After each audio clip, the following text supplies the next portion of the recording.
Most budgets don't fail in month 3. They fail on day 1. Not because the math is wrong, not because the person is irresponsible, but because the budget itself was never built to survive real life. That's the uncomfortable truth. And yet, every year, millions of people sit down with good intentions, open a spreadsheet or an app, and try again. New categories, new limits, new discipline. They tell themselves, this time will be different. It usually isn't. Right now, budgeting is everywhere. Apps promise clarity. Influencers promise control. Financial advice still treats budgeting as the foundation of adult money management. If you're stressed, they say, budget harder. If you're behind, track more closely. If you fail, you didn't commit enough. But what if budgeting doesn't fail because people are weak? What if it fails because the system misunderstands how people actually live? Let's rewind. Budgeting didn't start as a lifestyle tool. It started as an accounting tool. Businesses used it to control predictable systems, stable revenue, forecastable expenses, controlled variables. Humans are not businesses. Human income fluctuates, expenses surprise us, energy changes, stress distorts decision-making. And yet, we apply a rigid control system to a fluid life and act surprised when it breaks. Here's what budgeting actually asks you to do. It asks you to predict the future, to categorize emotions, to restrict behavior consistently, to notice every dollar, and to override impulse indefinitely. That's not discipline, that's friction, and friction builds quietly. The first month usually goes well. People feel empowered, they're paying attention, they're motivated. Then life intrudes, a car repair, a dinner invitation, a bad day at work, a forgotten subscription, and suddenly the budget isn't wrong, it's violated.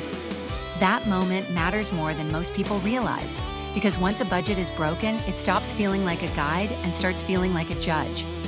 People don't adjust it calmly. They feel guilt, they feel failure, and guilt is not a neutral emotion. Guilt makes people avoid the very thing that caused it. So they stop checking, they stop tracking, they stop updating. The budget doesn't explode, it fades quietly. Now here's the irony.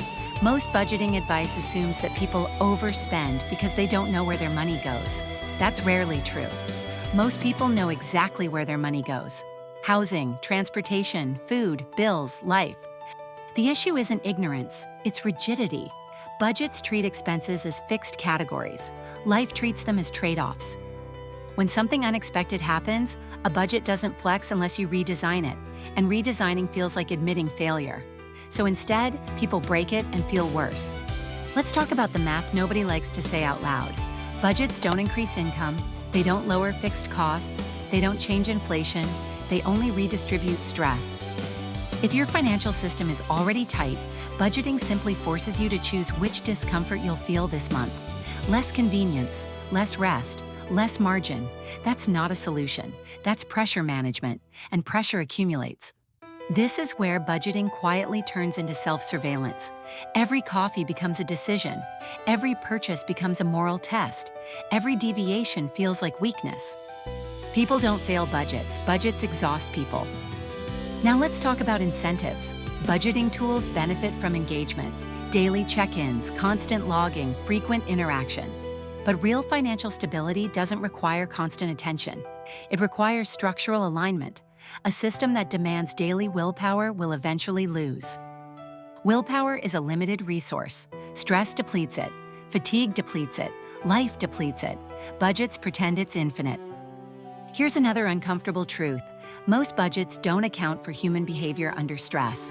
When people are anxious, tired, or overwhelmed, they don't make optimized decisions. They seek relief, food, convenience, small comforts. Budgets frame this as failure. Psychology frames it as regulation. That mismatch is why budgeting feels like punishment instead of support. And now let's address the cultural messaging. Budgeting is marketed as empowerment, control, responsibility. But the lived experience is often surveillance, restriction, and quiet shame. People don't say this out loud because it sounds like admitting weakness. So they try again and again and again. Each failure reinforces the belief that they're bad with money. That belief is far more damaging than overspending. Now zoom out. Why does budgeting still dominate financial advice if it fails so often? Because it's easy to explain, easy to sell, easy to blame on the individual. Systems that fail structurally tend to survive when failure can be personalized. If a budget fails, it's your discipline, not the design. But look closely.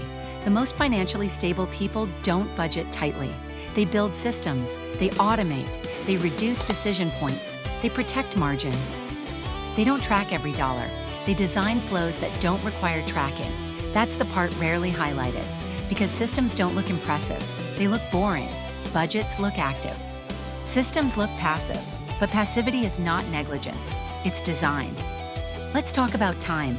Budgets are short-term tools applied to long-term problems.